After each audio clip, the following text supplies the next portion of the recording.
الحمد للہ رب العالمین والصلاة والسلام علی رسولہ الکریم اما بعد فاعوذ باللہ من الشیطان الرجیم بسم اللہ الرحمن الرحیم ألم تر إلى الذين أوتوا نصيبا من الكتاب يشترون الضلالة ويريدون أن تضلوا السبيل والله أعلم بأعدائكم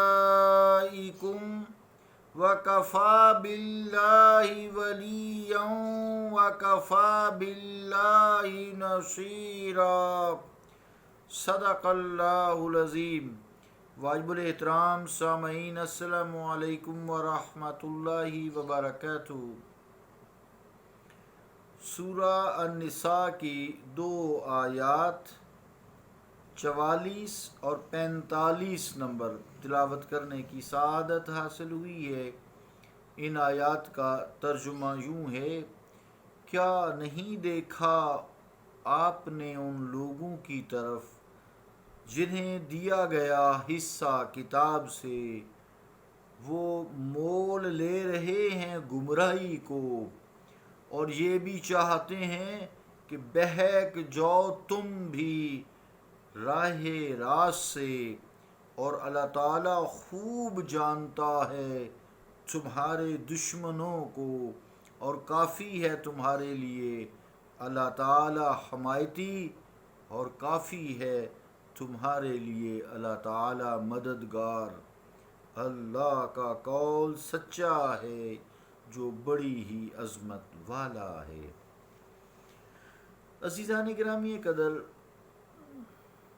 یہود و نصارہ کو آسمانی کتاب عطا کی گئی، یہودیوں کو تورات عطا کی گئی، اور عیسائیوں کو یعنی نصارہ کو انجیل عطا کی گئی۔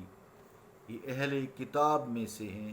اہل کتاب اب مشرک ہو گئے ہیں، پہلے عقیدہ توحید پر قائم تھے، بعد میں یہ مرتد ہو گئے۔ انہیں کتاب بھی عطا کی گئی یہود و نصارہ کو، لیکن اس نعمت کی قدر نہ کر سکے، اور مال و جاہ، مال اور عہدہ حاصل کرنے کی خاطر احکام الہی کو ہی نظر انداز کر دیا، اور اپنی کتابوں میں اپنی مرضی سے جو چاہتے تھے رد و بدل کر دیا۔ وہ احکام الہیہ جن کو انہوں نے نظر انداز کیا، ان کی سعادت اور فلاح کے ضامن تھے، لیکن انہوں نے اسی پر ہی اکتفا نہیں کیا، بلکہ وہ تمہیں بھی گمراہ کرنے کی کوشش کرتے رہتے ہیں۔ آج تک ان کی کوششیں جاری ہیں، آپ دیکھ سکتے ہیں میڈیا وغیرہ پہ بھی۔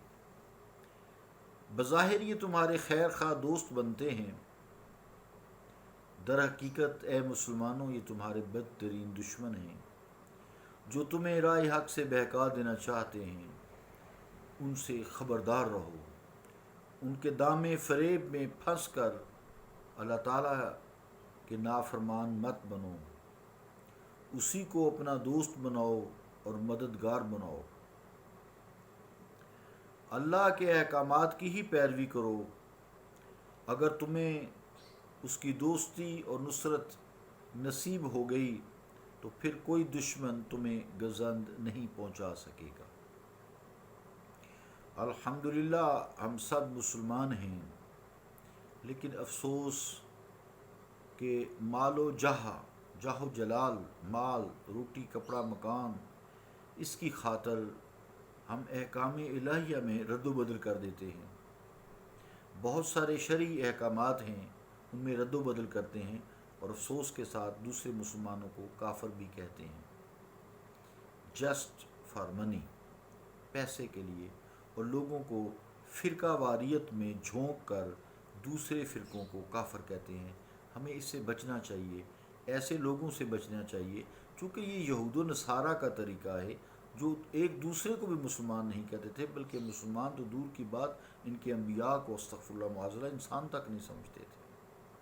آپ تاریخ اٹھا کر دیکھ سکتے ہیں، تو اللہ تعالی ہمیں ایسے لوگوں سے بچائے جو اپنے روٹی روزی سیدھی کرنے کے لیے، مال سیدھا کرنے کے لیے، جاہ و جلال عہدہ سیدھا کرنے کے لیے لوگوں کو فرقہ واریت میں جھونک کر دوسرے لوگوں کو کافر کہتے ہیں، اور لوگ ان کے پیچھے لگ جاتے ہیں، پھر ایک پارٹی بناتے ہیں اور پارٹی بنا کر جناب دنیا کے فائدے اٹھاتے ہیں، پھر جہاں دل چاہتا ہے احکامات الہی میں بھی رد و بدل کر دیتے ہیں، اور ایک دوسرے سے کو کافر کہنے سے بھی دریغ نہیں کرتے۔ اللہ تعالی ہمیں ایسی فرقہ واریت سے بچائے، ہم سیدھے سادے مسلمان ہیں۔ اللہ تعالی ہمیں کرم فرمائے، ہمارا ایک قرآن ہے، ایک رسول ہے اور ایک کتاب ہے، سیدھے سیدھے احکامات ہیں، ان پر ہمارا عمل کرنا وہ آسان ہے۔ قرآن مجید کی تعلیم لیں، اس کو خود بے شک پڑھیں، جہاں کہیں دیکھیں کسی بھی تفسیر میں کوئی اختلافی بات ہے تو اس کو چھوڑ دیں، سیدھی باتیں ہیں، محکمات آیات پر جو ہے عمل کرتے جائیں، احادیث مبارکہ اس کی تشریح ہیں۔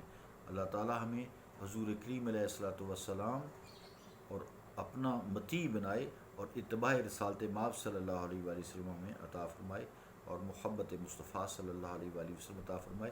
روٹی روزی تو وہ دیتا ہی ہے، اس نے ماں کے شکم میں ہی لکھ دیا ہے کہ فلاں بندے کو جو ہے اتنی روٹی ملے گی، اتنا رزق ملے گا، رزقہ اجالہ سعید شقی و نامہ لہو، یہ چار چیزیں ایک فرشتہ ہر ماں کے شکم میں 120ویں دن لکھ دیتا ہے، حدیثوں میں یہی آتا ہے۔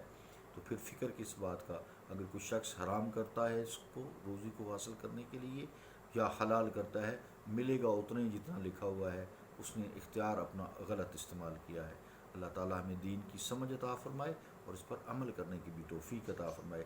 صلی اللہ تعالیٰ علی رسول خیر خلقہ محمد وعلی آلہ واصحابہ اجمعین برحمتک یا ارحم الراحمین۔